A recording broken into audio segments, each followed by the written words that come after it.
Welcome back to Between Two Cars. Your host Kyle Orr and Matt. I'm half a walrus. Half Walrus Maxwell. I've lost 40 pounds, Kyle. 40 pounds. 40 pounds as of this morning. You can tell my it's gone from 2 kegs to probably. I've gained 20 of it for him. So yeah, 2 kegs to probably 1 keg, I guess. But hey, you know what? I earned it. I earned it over 52 years. Well, I'll be 52 this month. Heck yeah. 52. Adjust my mic here a little bit. Feel like I'm leaning in. Feel like I'm. It's been a while, man. We haven't been on these mics in a little bit. We've been busy. A lot to talk about in the car business right now, right? So a little bit of transition in the market going on. A lot of different things that are happening around the world and specifically the United States, right? Yeah. So a lot of things that play into how the car business works, even though it's a recession-proof business. Now listen, I don't want any fact-checking today. Yeah, we won't fact-check. So, Brecken, our moderator over here, there's no fact-checking, okay? Huh? No fact-checking involved. Okay, all right. We're not going to... I'm gonna pull a Vance on you. But, yeah, I mean, when you go into election years, and Matt and I have done this for quite some time, so this isn't our first election year, things get a little wonky. People get nervous. But people still buy cars, right? Yeah. Yeah, it's all about attitude. I mean, it's kind of. I mean, people do get nervous. They can, they're not really buying cars right now as much as they were as far as a need or a want. Or want. It's more of a need. So you got to, the ones that are going to win are the ones that do the basics, like what we've been talking about from day one. Yeah, and that's kind of what I wanted to bring up on the show is, these when you're in car sales and you have, I guess, unforeseen times that might happen where it seems a little bit slower. A lot of people back up and they get slower, right? It's like whatever the motion is how they react to it. I'm gonna tell you what helps. What's up? Adderall. Well, yeah, Adderall can help. Yeah. Not everybody can get that. I understand. But you got to walk out there and start thinking about where you're getting off balance at. The big thing for us is prayer. We pray every day, work out every day, all of those things. And you start going through your daily routines and looking through, am I still doing these things now like I did when everything seemed really good? Right. And I can answer the question for you 100%. There's something you're not doing in your daily routine. It doesn't change that much. Well, here, I sent you a clip, last night with Tom Brady? Remember that clip? Yeah. He was talking about, what was he talking about? He's talking about discipline, quit listening to everybody else, right? You got to be disciplined in what you're doing every day, but you got to be coachable. Remember he goes, hey, I don't know if I sent you that one or not, but he's talking about being coached and going on the sideline, getting chewed out, but you got to take that as a moment to learn and say, okay, hey, what's he trying to show me for me to get better? And I think that's where we lose it in life and in the car business is we just don't, we become uncoachable. We think we've got everything figured out. So then you start quitting the basics. You stop reading, or you start eating bad, or you're drinking more, or you're going out more, and you stop doing the little things that are going to make you successful. And I think that's you really stop doing that when you're getting good, and then what happens is when you get into September, October, November, December, one of our mentors used to always say you got to batten down the hatches. Yeah. Right. And what he was talking about was you've got to get back to the basics. It's going to be a rocky ship, right? So we got to make sure the ship is ready to go. So that's practicing, that's role playing, that's studying your cars. It's basically spring training for the car guys, 100%, right? 100%. I mean, that's when you start going back through and looking at, well, we're the auto parlor, our business is, we're coming up on the 18th is when the company actually started, right? When it was a fictitious business with state of Missouri. But you start looking through everything you've done in the past year. I mean, we've had a crazy year. It's crazy. Right? You know, open up 2 stores and doing remodels and stuff like that, and selling cars. It's kind of flown by for me. But if I just look back and everything that we've got documented in paper, and we start going through things, right, we can kind of see the months where we got off and why, right? Right.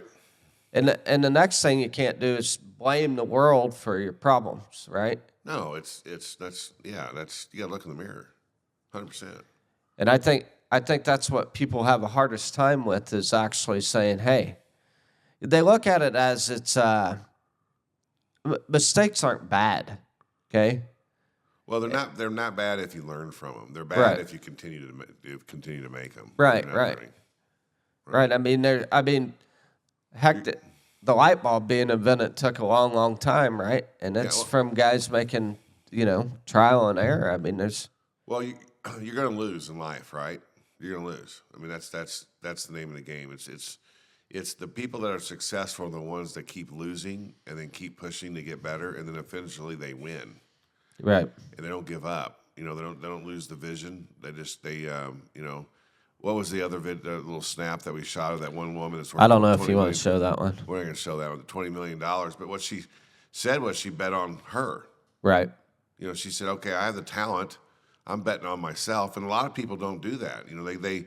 They don't want to bet on themselves, so they get scared and they go back to what they're comfortable with, and that's working for somebody else and playing by their rules because they're comfortable, and they're scared to kind of reach out and do something different. But that's fine. There's And she wasn't in car sales, but No. I mean, when you own an independent lot and you consider yourself, your classification would be entrepreneur, right. as a title. I mean, you wake up and you go to bed with the same person every night, and that's yourself. Right. And I'm telling you, you got to keep a positive mindset, because there's a lot of negative things that get thrown at you. Well, sure. It's look at what's going on the TV. I mean, everything you're watching right now is you've got one party sitting. There's political, right? Because we're going to this deal. They're saying, "Hey, we're headed for World War III. Hey, you're the other one party. Hey, you're an idiot, and hey, you're this." And it's all just bad banter. And so that just when you're watching that, you are what you think about. If you're watching,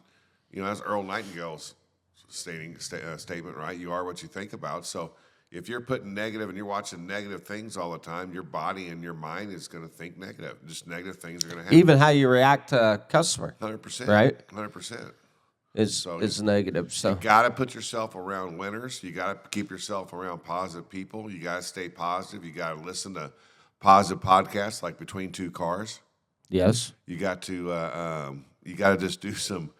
Everything's got to be positive. You got to get that. If you got negative mojo, you got to get rid of it. So how do you get rid of it, right? So you got to start from the beginning. You got to get up in the morning and do something different in your day. You got to, maybe it's just say you're going to go outside and walk for half a mile or something like that, and listen to the Bible or someone talking about the Gospels or something like that, or maybe you just need to go sit and meditate for 30 minutes to get your mind clear. But you got to change what you're doing in order to get your mind in the right context to be able to keep that positive energy going. yeah. Yeah, I always find it interesting. I won't say funny, because it's not funny if you're in the car business, when people start to worry about car prices dropping, right? Well, car prices are like stock market. It goes up and down all the time. Well, I don't care if it's COVID. I don't care if it's cash for clunkers, right? And they just had a hurricane. And what was it that we heard this morning? One dealership had 690 cars flooded. So if that's just one dealership in Florida, you can imagine the state of Florida, how many thousands of cars. And the used car market's already stressed a little bit because of inventory, because of COVID, right? Mm-hmm. And so what happens? Supply and demand. Now you're going to have people wanting to buy cars, and there's less to choose from, so prices are going to start slowly creeping up. right. Right, and then you got the interest rate scenario. We dropped it 50 basis points, right? Which the banks have not yet done. we haven't seen rate changes yet for the banks, but they're 3 to 4 weeks behind when they do that. And the banks are doing that because they want to make a little bit extra money before they give the money away, right? So that's what they're doing. Okay, so it all comes back around. Right. And it's up and down. So if you already know that you're going into something that's up and down all the time, you know what to do. And the only thing you can do is stay consistent with you. Right. 100%. And honest with yourself. 100%. 100%. All right, so let's talk about something else. Huh? How was vacation? Oh, you went to the little Disney World. Well, there's two aspects when this goes back to that entrepreneur thing, right? I did recently get back from Walt Disney World with my family, and I was impressed. I don't know how I would describe it. I was wore out. I had blisters on my feet, but I was impressed with almost everything that I saw. They were in tip-top shape, don't they? Now they're Disney World's kind of on the spectrum for having some, I figure if everybody else ran their company like brought to us by Scooters. yes, That's like Scooters. Hopefully we get some free burritos from that. Scooters. Infusion. Oh, that's green apple. That's green apple. Never again. Wow, that's like Never a Jolly again. Rancher. Holy cow. Get you right there in the old throat muscle. Huh? Jeez. I got some kind of berry if you want to try it. Huh? I got some kind of berry if you want to try it. What happened to the peach? They were out. Oh, they're out of the peach and the pear. It's Friday. Yes. Oh, this is not good. Well, you can't be out of peach. And the other one, what's the other one? Prickly pear. The prickly pear. If you haven't gone to Scooters, let me tell you something. Scooters has the best burritos in town, I think. Yeah. They're very, very good. And then, Well, but let me ask you a question. I don't understand this. So here's a straw, right? The straw is twice as tall as the cup. I don't understand why they do that. Is this an extra large or just a large? Did you mess that up too? It's just a large? Yeah, see. keep holding that L up there. Yeah. Get used to it, loser. That's why that straw's for an extra large and we got a large. It's kind of like going to the bathroom. Well, I won't finish that statement. Well, we'll move into the question was, how was Disney World and vacation, right? And I was down there when my wife was so nice that she Excuse me. planned part of a vacation for our daughter. And then the rest of vacation was, we were supposed to be in Siesta Key, Florida.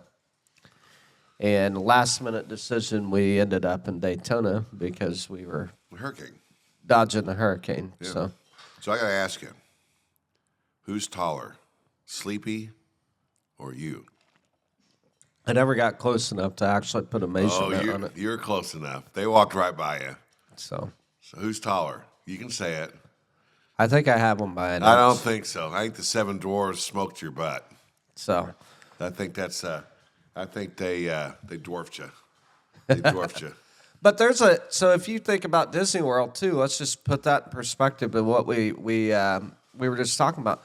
There's a lot of negative stuff that goes on around the actual Disney World. You know what people think of it unless you're there, but you know they're kind of known for this woke environment, outwardly on the political spectrum being kind of a woke environment, that type of stuff.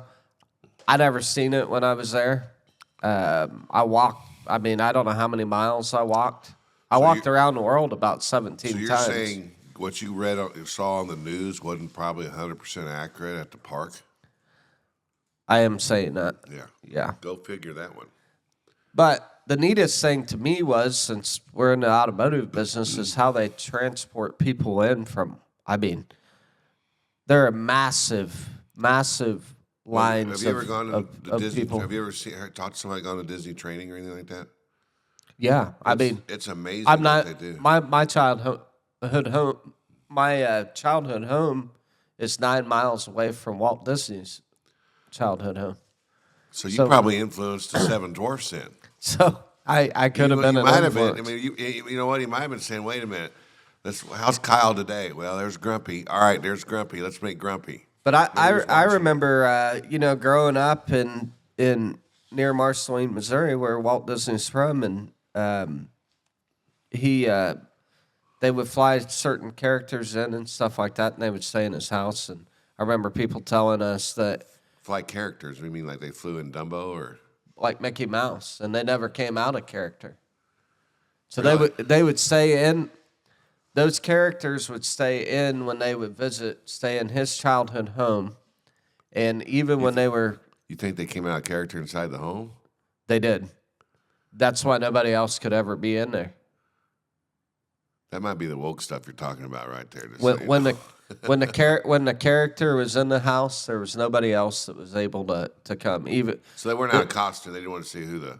yeah, they could never tell what their true identity was. So like, it's a small town too. Marceline, Missouri is small. I mean, you're talking less than maybe 2,000 people. Wow. So they didn't have a lot of places to eat. So they would take food to them. They'd have to leave it at the doorstep, knock, and then apparently the character would have to wait so long before he opened the door and actually him or her took the food inside to eat dinner. Yeah. And the house is Hey, less Snow than- White, get that door. Yeah. My The food's house getting is cold out there. I'm telling you, this house is less than the size of probably the size of my office in there, or a little bit, maybe a little bit bigger, but it's not much. The house? The house that they're in, yes, it's small. He probably had some special built thing or something. All I know is the story goes is that he tried to buy land to put Walt Disney World in Missouri, and the guy that he wanted to buy it from refused to do it. And here comes, I don't know what came first, Well, it's probably Florida better. or California. Well, it's probably better down in those locations anyway because of the weather. But that's kind of interesting. So, how clean was the park? It's from what I hear, it's extremely clean. Oh yeah, you don't see any kind of trash, no rubbish, no nothing. I mean, it's as clean. You don't even hardly see people maintaining the park other than a couple janitorial staff here and there. But I guess they have a rule where most of it's done after hours. Well, from what I heard is they have a trash can every 10 feet. That's Okay, probably so- true. And the reason they've done that, they did a study that usually that's about how far you're getting where you're going to throw something away. Like if you buy like a candy bar, you're opening it up, and then 10 feet from there, you're wanting to throw it away instead of throwing it on the ground. So they strategically study that or something like that. So that's one thing that helps. And then I don't think I eat a candy bar in 10 feet. no, I'm just don't use the wrapper. I'm telling you, you take the wrapper off or you take something like that. I don't know. I don't know how fast you eat. Guys like me, trust me, that candy bar is going down in one bite. Yeah. One bite, buddy. So, but anyway, but yeah, it's. But imagine the training and the leadership that they have to do that. It's all positive too. Right. There's, I mean, Well, yeah, you don't go to it's a small world and be upset. right, It's a small world. Get the hell out of here. right. The only one that's upset's when you're sitting down rubbing your feet because you've walked so much. But Well, we're going down there in December, and I'm a little nervous about taking Colton because he's autistic and has cerebral palsy, and I don't know how that he's going to want to walk around, but he won't physically be able to walk around that much. So I don't. We'll have no, to figure- I can guarantee. I mean, I didn't look into that while I was down there. I probably should have, but I can guarantee you that they will cater to whatever need. Yeah, hopefully, I think they will too. I mean, and then he wants to go over to Hollywood. We go ride some rides on the Hollywood Well, I didn't go to Hollywood Studios, studios, but but I had a 2-year-old. It's a little bit different experience. we got to go to a Harry Potter deal. So So I'm gonna dress up as the big guy from Harry Potter. You know what I'm talking about? You know, Gandalf? Gandalf the Grey is in Lord of the Rings. Oh, sorry. Okay, so just so everybody knows, Kyle's never watched Star Wars. He's never watched Lord of the Rings, The Hobbit. He's never No, watched Lord of the Rings. Lord of the Rings I did watch.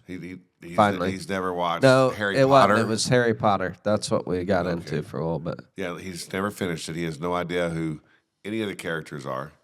Yeah. None of them. But he'll watch them because his daughter's going to be at that age where she's going to want to watch them. Yeah, I've now watched Frozen and Frozen 2 for 11 days straight. And she's still in costume? And my wife, last night, it was the end of Frozen, and they're in there laying in the bed watching it. She says, Anna freezes. Finally, her heart gives out. She freezes, right? And I was like, oh, here it goes. Nothing but a hug from your a sister to warm your heart up. And Kelsey's like, I don't think that's what happens. I think the guy's going to come over and give her a kiss, and it's true love. I said, no, there's no way. I said, how can you not know how this ends? It's her sister that warms her heart. Right. And sure enough, she's like, how do you know that? I'm like, how didn't you know that? That's a different cartoon.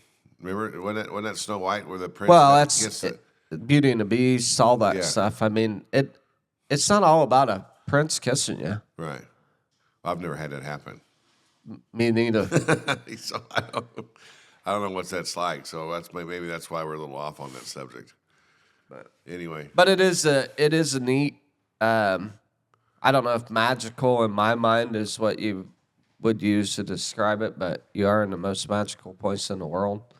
Very neat, very detailed, very clean, very organized.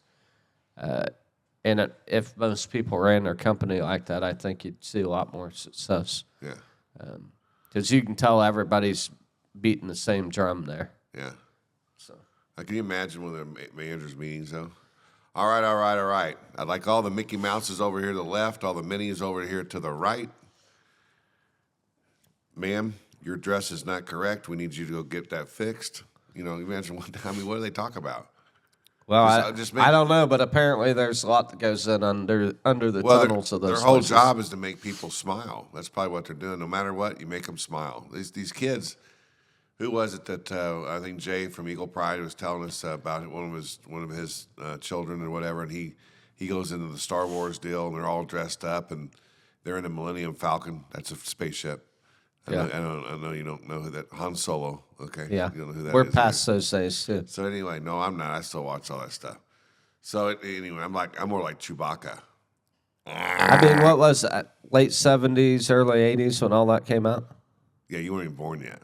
No, I was, but 77. I'm just saying that there's more advanced equipment physically out now than there was when that thing was created. Yeah, that's probably true. Okay. They probably didn't have podcasts back then. Why do you think I'm bored with it? Huh? Why do you think I'm bored with it? Like, Well, you can't. No, you're bored with it because it's a colorful show and you can't see the colors. I'm bored with it because it's already been done. I'm waiting to see the new stuff now. The new stuff's out. I know, but I want to see newer stuff than the new stuff I have. Okay, you're crazy. Anyway, he's just nuts, huh?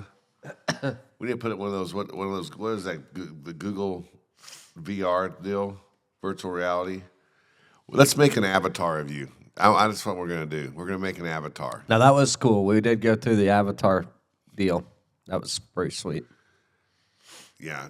You talking like making me like a blue type animal? No, that's deal the right movie Avatar. It's Oh. different, but we'll get you there. Okay. We'll get you there.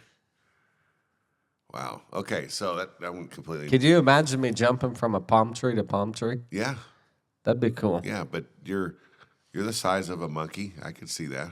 Yeah. Me is the one you got to worry about. But I'm more like a gorilla. Silverback. Yeah. I mean, I'll take that. You got you got to find a tree that's going to hold you. 100%. Oh, we saw some pretty cool apes there too. They have a They're whole. huge. Oh yeah, yeah. They're massive. It was crazy to watch. So I didn't realize like they have That there were monkeys there. no, I didn't realize like actual gorillas like they have to be segregated basically in these packs, Well, yeah, and they have all males. They had one what they consider I forget what they consider a family is one female, and then it may be a bunch of other females and then one male, Well, yeah, the males will fight. and then the other, and then I think that's what they do that for. Because if you get, they'll fight each other for dominance. but then they have another group that's called Yeah. something else, and it's all males. But you rarely will see one female and a bunch of males, but you'll see. Did you see? Did any of them raise their hand and say, I'm in the wrong cage. Identify myself as something else. No, They don't do that. no. But we did see a fight going down, Oh, which that's was pretty cool. two I males? forgot to show you guys that. Yeah, I'll have to look at my phone and see. But yeah, it was. So I watched a video. We're talking on that real quick. I watched a video of two grizzlies fighting, and I didn't know that when they fight, they fight, and then the loser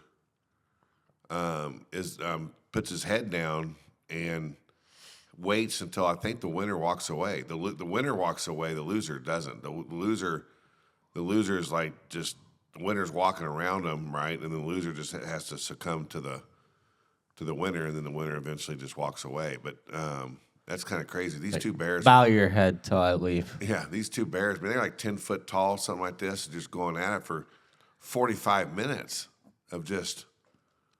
I mean, I couldn't imagine that. Biting and scratching. Oh, yeah, they were just madder than hell. I don't know. But anyway, we got way off the subject there. But, well, I'm glad you had fun on your trip. Well, while you're gone, we it was a eventful September. I mean, it was kind of a crazy month. It wasn't the best month that we've had for sure. I think actually it was a down month for us, but we made a lot of improvements on things that we need to improve. I mean, we looked at things that we need to improve on. We're working on that stuff, but it's it is. I mean, it's the car business is a grind like anything else. It's got its ups and downs, but you got to keep yourself positive. You got to keep going. I mean, I'm looking.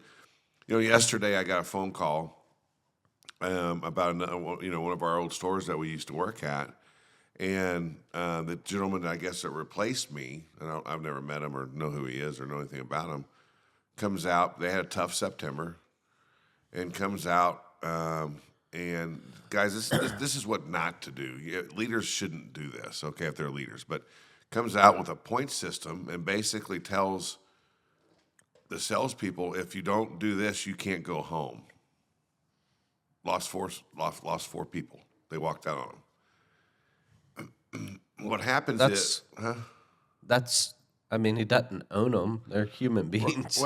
But I want to talk about that. I mean, I don't work with him or for him, or I don't know if it came down from the general manager or it came down from whoever who decided to do that. But I want to talk about that because, your most important asset are your customers and your employees, and it's very easy to blame other people. It's the easiest thing to do, I think, to blame other people for your failures, but that's not what leaders do. I mean, and leaders. And I'm going to bring up a sore subject for you. Case in point, Patrick Mahomes isn't playing well. He doesn't go out there and say the guy's dropping the ball, or they're running the wrong routes. He says it's me. I'm not playing well, and I've got to get better. Right? And when you're a leader and you admit that and say, hey guys, what this guy should have done is probably going to say, hey, it was a tough month. I'm going to put that on my shoulders. I didn't lead you the way I needed to lead you. We're going to make a couple adjustments.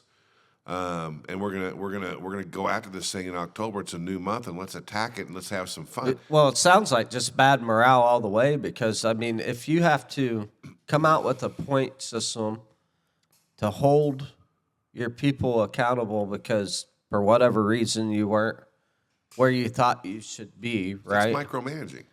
Yeah. So, I mean, leadership comes from, I'm going to do this. My people are going to see that it works for me. You inspire them. Yeah, it's some inspiration without coming out and making some kind of rule and a list of things that they have to sign off on. They know the expectation is what my expectation is, and it's very, very, very few times would you ever have to verbally or put anything in writing to somebody if you were truly leading them. Well, here's what they're doing, right? They look at, okay, all right, guys, we had 200. I'm just going to use fictitious numbers. We had 200 people through the door, right? And we only sold 10. Right. Okay, this is the percentage. Why didn't we sell the other 190? And the question there is how. Right. And so then they're like, okay, well, you guys didn't make enough phone calls. So I want you to call these people 3 times a day, every day for the next 90 days. And if you don't do that, then you're not going to get your day off. So what does the employee do? What's more important to them, their day off or making the money? So they can go anywhere at work. Right. So they're like, okay. They're frustrated. They're upset. So now they're going to go call all these people and hammer the crap out of them. So their paychecks suck. And then they're not going to sell anything because they're hammering the crap out of it. They're missing the whole point, right? And then it's the delivery of what they want to do and sit there and say, okay, hey, instead of going, okay, what we found is it takes you 60 contacts, right, in order for a customer to answer the phone or to get in contact with you. I don't know what the number is. I'm just putting out numbers. Yeah. So because it takes on average of 60 contacts, here's what we think the best practices are for you to be successful. And a contact is a text, an email, and a phone call. Well, there's 3 contacts. So if you can be disciplined enough to try to make those contacts and get in touch with these people, you need to try to do that. But here's the bigger picture, that even bigger than that. If you're not, if a customer isn't answering the phone or your text or your emails from when you first met them and you probably lost them then because of the way that you treated them then, right? There was something that you missed. You didn't build rapport. You didn't get to know them. Maybe you tried to shove them in a car they didn't want. Maybe you didn't take the time to really find out what their wants or needs are, so your product presentation wasn't very good. You didn't give them good customer service. And then what you need to do at that time is you set up the follow-up expectation. Say, okay, hey, Kyle, I know you're not ready to buy today. I get all that and understand that and respect that. Would it be okay if I called you the next couple of days and kind of go over to stay in front of you and make sure that I give you all the information that you can? Well, yeah, that's great. So is it better to call you or text you in the mornings or afternoons, or what do you prefer? They don't do that, right? Well, I think early when it comes down to it, and it's for the customer and the employee that's in that environment. Here, I was there, okay? I know exactly how they feel. And it happens all the time, and it's easy for a manager to get in that role. Because of the pressure. Well, here's what happens. It's the pressure from up above. Right. Right? It's the constant pressure of, why didn't you perform well enough? Instead of going like, okay, hey, raise the goal a little bit and help them get better every month. It should be, they're looking for the why instead of the how, 100%. Right? And it shouldn't be, hey, we did a crappy job. It should be, okay, hey, you did these things great. These 2 things we need to work on. So we got to continue to do these 3 things. And when we get better at these 2 things, we're going to exceed even more than what we have been exceeding or improving even more. I truly believe that if they would take the dollar sign off of their personnel and off of their customer and just individually led as a leader from human to human being, regardless of any kind of, you'll get a lot further. 100%. But it's that's a profit center. That's a dollar sign thing. And I bet you if I walked into one of those places, most of their guys aren't any better today than they were 60 days ago. They probably don't know how to do a little bit more in the car business, right? They just are walking around existing, and they're not becoming a better speaker, right? A smarter person, maybe a healthier person. You could just go down the line and see where the breakdown is. Well, speed of the leader, speed of the pack. Right. So if the top guys aren't together, let's say there's a GM and a GSM. If those two guys right there, that'll be for everybody that understands, that'd be like the captain of the ship and then the XO, right? Same type of format. Your captain of the ship is back there. He's actually supposed to be the main leader of the ship, but the XO is supposed to make sure that the things the captain wants done is getting done. He's the second in charge, right? So if those two though behind doors, they can be not on. They can talk and maybe say, "Hey, this is what we got to do." But the minute that they will open that door, they've got to be on the same page. And when you don't have that, your ship sinks. Yeah, you either rise together or you fall together. And you can't threaten people to get a job done. That doesn't work. That's 1970 car business crap. And it's just bad business. You'll be rowing the boat on your own. Well, yeah, it's just bad. It's bad business. And you know what? They don't see it yet, but it's going to catch up to them because they're going to have. What will happen is you'll have constant turnover, which they do, and you're not developing anybody. And then this GSM, who I'm sure has been sold a bill of goods about, hey, you know what? You're going to come in here. We're going to make you this general manager, and you're going to be hoorah, right? All this stuff isn't going to get that job because he can't retain people. He can't develop people, and he has bad morale.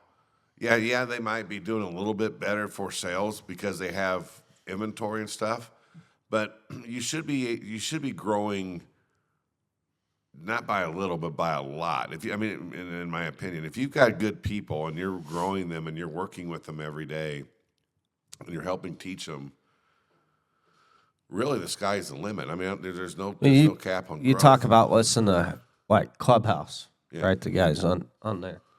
For you guys that aren't in the automotive sector, there's I guess it's a podcast or radio show. Clubhouse is a platform.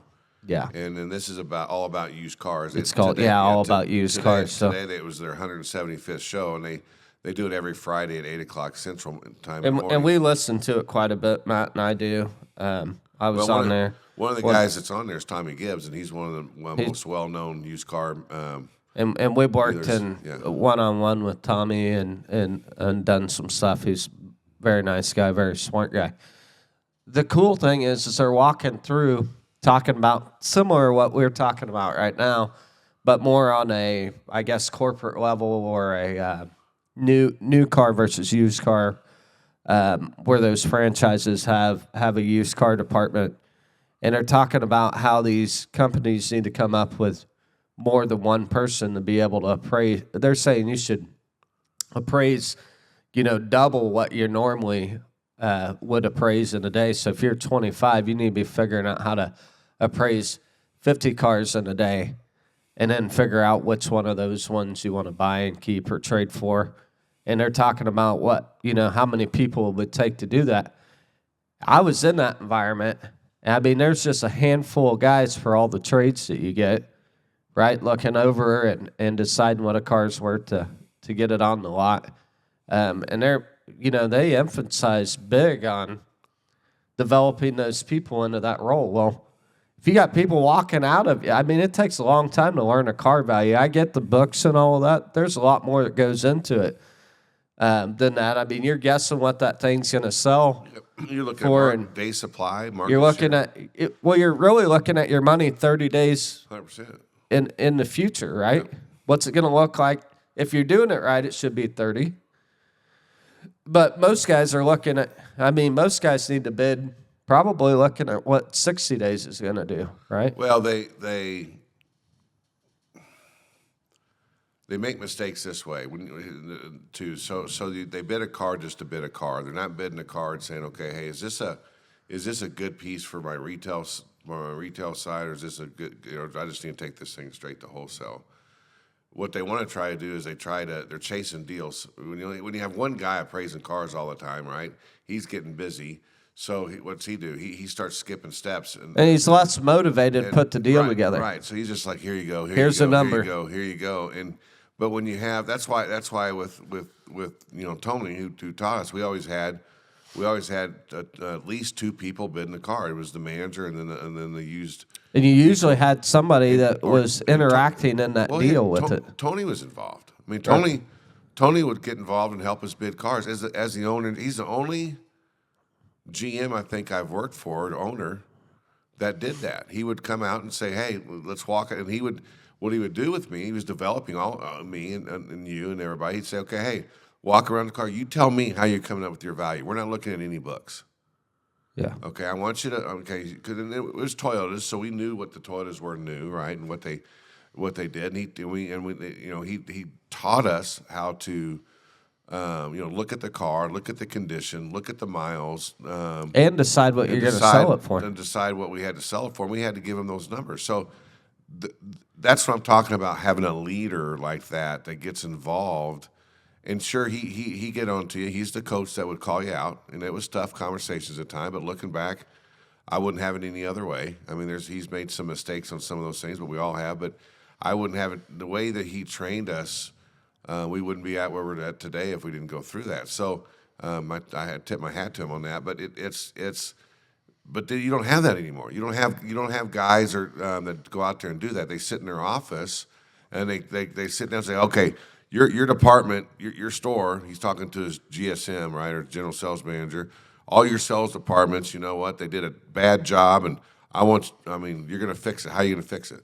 Well, I've got this point system, and if they don't hit the points and make this many phone calls, because I want to look good on that report for phone calls and activity, they don't have to go home. Instead of, the bottom line is, you got to sell cars. Yeah, so now you got everybody focused on the wrong thing. Sell cars. How can you put a car deal together every day? That's what you have for. Where's your hot list? The simple And it thing. starts with one car deal, right? You just always got to start with one car deal. Then move on and go to the next one and the next one until you run out of time for the day. And then the next day you wake up, you come back in, you do the same thing. How do I get a car deal today, right? Right. And nothing stops in motion. Nothing breaks that. You have to have guys all the time figuring out where are we going to get a car deal from. That's it. I was talking to this other individual, and he go, yeah, we really struggled in September. And it's funny how we still have all these guys call us and talk to us about, and they work at these other stores and talk to us about their months. They always call on the downtimes, though. And I go, okay. I said, well, why do you think that is? And he goes, well, you know what? I don't know. I said, well, let me ask you, what was your per copy?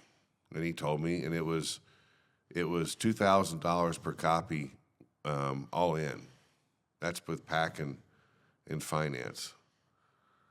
And for the public out there, that's actually not good. So, anyway, so so his gross profits were where they wanted to be. I go, why do you think your gross profits aren't where they are? Well, it's because we had all these older cars that you couldn't finance. I said, so that's the problem. It's the older cars. Guess who's saying that? He's hearing that from up above. So what's going to happen is they're going to, the general manager's going to. So if you can't finance them, how come they won't accept outside liens? Right. Or you can. There's warranties out there that you can put on a car up to 200,000 miles. Right. So that's not. I said, you know what? That's not the problem. The problem is, let me ask you this. If that were true, there'd be no independent dealers. Right. I go out. I said, let me ask you this. Are you doing your trade walks? Oh yeah, I do them every day. What time? Well, we don't have a set time. Just when we can get to it. Okay, so it's not a priority.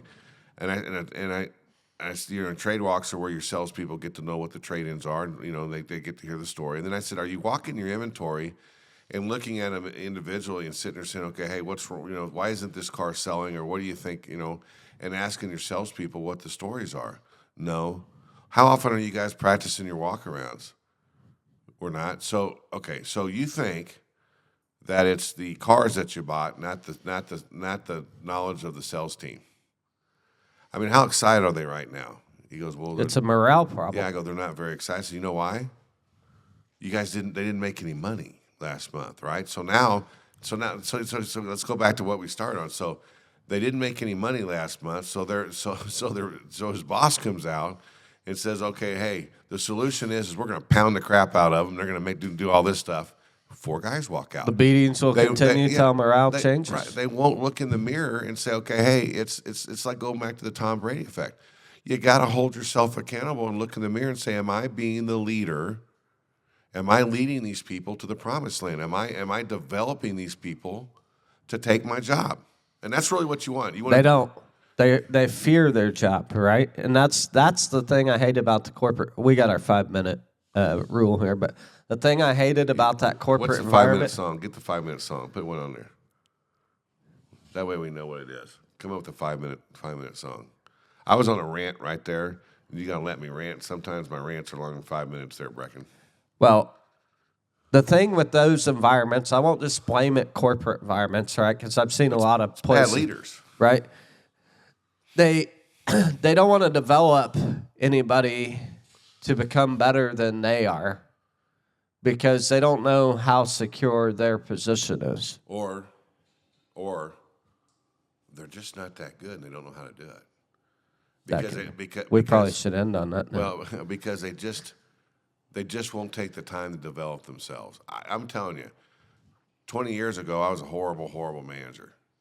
I mean, I just wasn't educated in how to manage. It's taken years and years and years, and I'm still learning. Yeah. Of constant development on myself to get better at trying to lead and develop people, and it's a constant growth thing. And what happens is, in my opinion, you get these leaders in any organization, but we're talking about the car business, that get put in these positions because maybe their store was doing well, right? And they're buddies with somebody else or something like that. They get put in a position they didn't earn, and then they make some big money because these big stores make big money, and they don't know how to develop people. So they have constant turnover, constant drama, but they're getting paid. Yeah. Right. And everybody else is suffering. And it's just, that's why we got out and started the auto parlor. It's just a bad Get it's a back bad in the deal. trenches. It's just a bad, I mean, you saw how we acted. I mean, we were miserable the last year we worked where we worked. I mean, we had no leadership. He was never there. He's gone on trips and going on doing all this stuff while we're sitting there pounding the pavement with our people. And you got all your people noticing that and seeing that, and the upper heads are okay with it because of the bottom line. And so it's and then you go to these meetings and they're all in there being buddy. Hey, you know what? You got 200% turnover. You need to work on that. Well, I'll tell you how to work on it. Why don't you get a general manager that cares about their people and try to develop them, and that bottom line will triple. That's how you fix it. Yep. But they don't do that. They don't do that. And then 100%. unfortunately, you got these employees out there that just sit there and say, I'm done. I feel like this podcast was like one of the back in the days. I know it's only been a year long, right? But it's like a back in the days podcast. Well, it kind of. I kind of hit him in the eyes a little bit. Who, me? Yeah, I probably should have wrote some things down. Hey, let's talk about this, and this. No, we're all right. We're all right. I just get tired of, we talked. The reason we got on the subject was, they're still calling us, and it's the same problem a year later. Yeah, well, and here's the thing. I'll say this on air. I would prefer them not to call me with their problems. Sorry, I just don't want to listen to it. Well, everybody has I'm problems. a therapist. I'm a licensed but therapist. I'll help coach you through some stuff, but I want to hear more about what you're doing to change that situation versus I think blaming somebody else. Well, I think they call, though, because they want reassurance. To be validated. Well, they want some ideas. They know what to do, but they don't have anybody coaching them to help them get over that next deal. So, hey, Matt, can you tell me I don't suck and tell me it's somebody else's fault? What should I do? When we don't do that. Yeah. When we flat tell them, are you doing this? Are you doing that? No. I said, well, you can blame everybody else, but you're not being consistent with what you're doing. Yeah. It's just like the trade walks. Well, we kind of do them. I mean, we do it. I said, you either do or you don't. You either bought in. Well, I feel for him. I mean, I do feel for him. I care about the guys, right? But at the end of the day, you have to wake up and make decisions for yourself. We had to. I mean, that's a hard gig. We're still walking away. We're still making decisions for ourselves, probably more than we've ever had. But I mean, I feel a lot more comfortable doing it the way I'm doing it now. Well, we're learning a lot. I mean, we're learning a lot more. You imagine what we would know now if we went back in that environment, how different it would be. The worst. It'd be crazy. I'll tell you, the one thing that happened to me whenever my deal went down at the Toyota store, the worst feeling you can have is when somebody else makes a decision for you. Yeah. That's the worst feeling. So if you want to change that, then you change it. Change people or change people, right? Well, you've got to change you. Yep. So you got to put yourself, like I said, and we'll kind of end on this.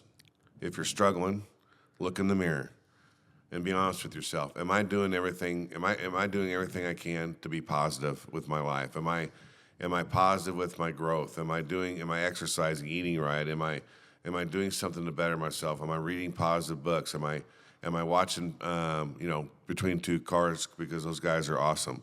Am I reading books? Am I watching other podcasts? Am I Going to church, finding something to believe in. Am I staying, and not listening to the rhetoric and all that other crap that's going on, and then surround yourself around the right people? It's not going to be easy. And we're not sitting there saying, okay, hey, if you just start doing this, things are going to happen. But I can tell you this, if you'd started today and you worked on your goals today, and maybe your goal today is to make one appointment, and that's what you did, okay, and you made that appointment, and you hit all your goals, you won for the day. It didn't matter about selling a car. You won for the day. You want to sell a car, but you got to get yourself set up to sell a car. Right?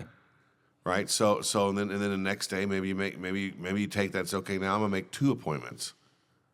And the next day maybe I'm saying, okay, now let's see if I can make 3 appointments.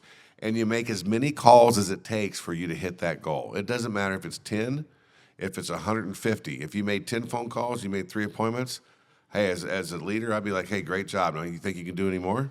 But I'm proud of you. Good job. I'm not going to hammer you. Well, you only made 10 calls, right? I'm proud of you. You made three appointments. Yeah, that's just an effort check. Right, they want to see where they're at. Right. I said so. Effort check. If he hits that goal, and we set that goal, and he hits that goal, let's raise it a little bit, and let's look at another goal, and then just keep doing that day by day, and you're going to win. It's that simple.